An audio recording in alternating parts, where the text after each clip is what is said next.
Après le décès de sa femme, un vieil homme a réalisé qu'il avait vécu dans le mensonge pendant de nombreuses années.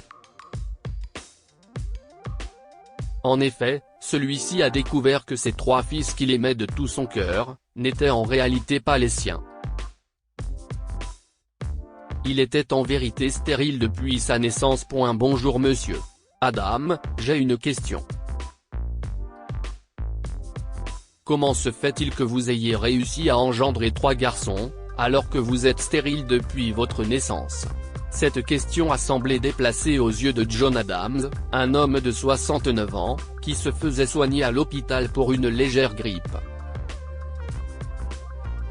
Cependant, il était un homme très patient, qui avait réussi l'exploit d'élever 3 garçons tout seul. Qu'est-ce ce que vous voulez dire, docteur ?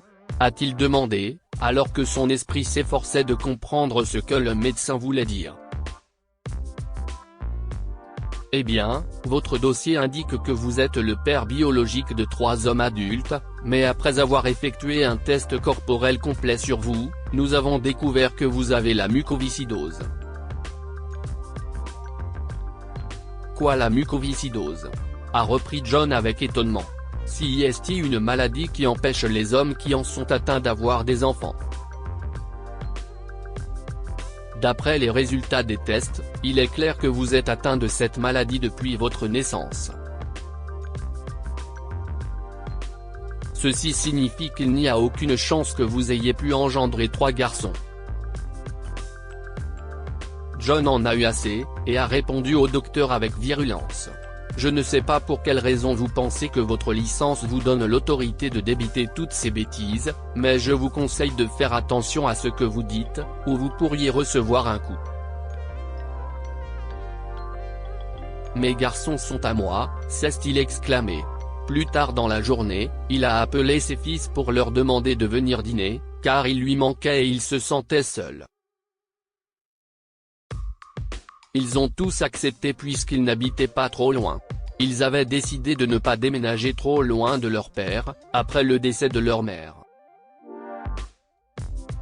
Ils se sont donc réunis vers 18 h ce soir-là. Cela ne peut pas être vrai, a pensé John, pour se calmer. Mais il avait examiné les garçons de près, et ils ne lui ressemblaient pas du tout. John voulait qu'ils dînent à la maison parce qu'il avait besoin d'une chance d'obtenir des échantillons de cheveux et de salive d'eux, afin d'effectuer des tests ADN.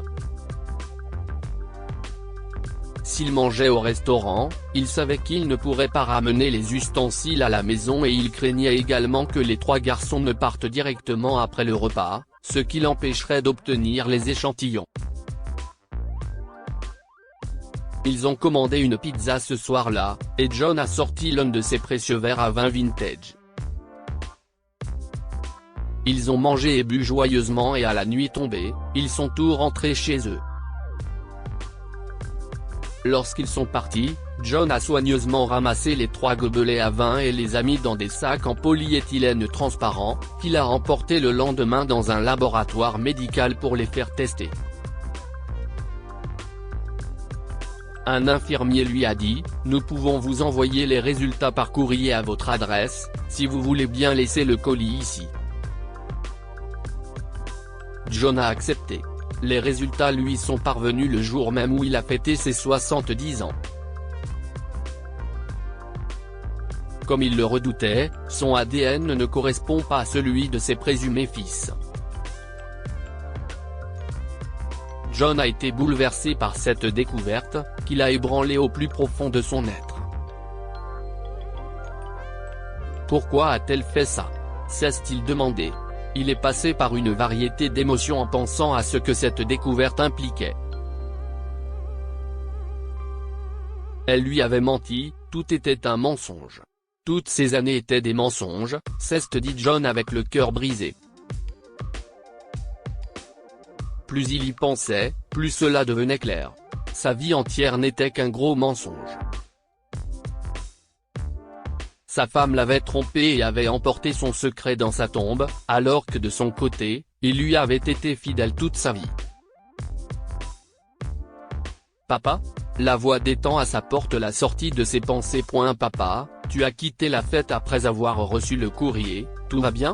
A demandé Jude. Papa ? A appelé Jared. Nous sommes tous là, papa, qu'est-ce ce qui ne va pas ? John a pris une décision sur le champ, et a invité les 3 hommes dans sa chambre. Là, il leur a raconté tout ce qu'il avait découvert sans rien omettre. Ses 3 fils l'ont attentivement écouté, stupéfaits et furieux.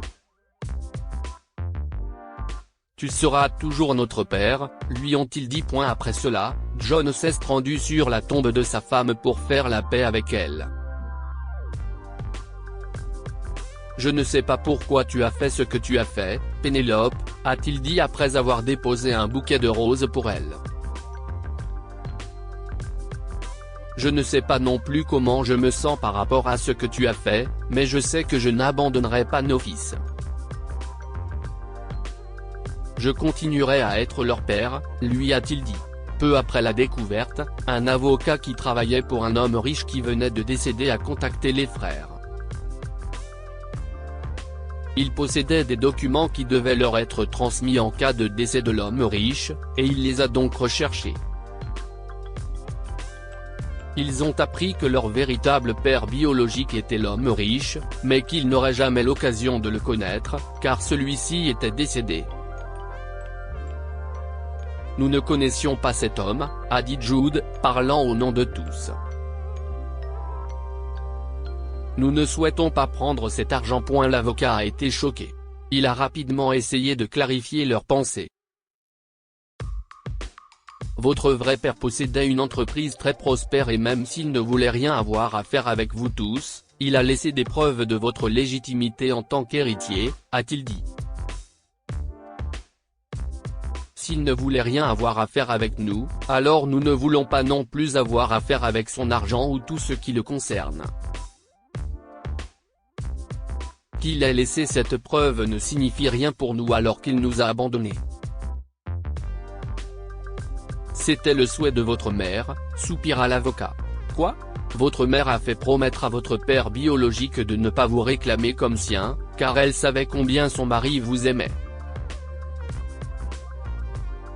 En vérité, mon patron était son ami intime et elle l'a obligé à le faire parce qu'elle voulait que son mari ait des enfants. Je n'y crois pas, a dit John. Ce qu'elle ne savait pas, c'est qu'il était aussi secrètement amoureux d'elle. A dit l'avocat. S'il vous plaît, ne jetez pas le travail de toute une vie à la poubelle. Au moins, pensez à mettre quelqu'un d'autre en charge jusqu'à ce que vous soyez prêt à prendre les rênes. Les frères et leur père en ont parlé et ont accepté l'accord. Désormais, les 3 hommes étaient propriétaires de l'entreprise tout en déléguant le travail effectif à ceux qui s'y connaissaient. Entre-temps, ils se sont préparés à entrer dans le monde des affaires en suivant des cours professionnels dans ce domaine et, lorsqu'ils ont été prêts, ils se sont impliqués et sont devenus un trio respecté dans le monde du business. John a été le témoin de tout cela et est mort à l'âge de 102 ans. Lire aussi, des jumeaux envoient leur père en maison de retraite et apprennent qu'il a laissé son héritage à un concierge qui leur ressemble. Abonnez-vous à Momama sur Google News. Cette histoire est inspirée par l'histoire d'un de nos lecteurs et écrite par un rédacteur professionnel. Toute ressemblance avec de véritables noms ou lieux est une pure coïncidence. Toutes les images sont utilisées uniquement à des fins d'illustration. Partagez votre histoire avec nous. Elle changera peut-être la vie de quelqu'un. Si vous souhaitez partager votre histoire, envoyez-nous un mail à info@momama.com.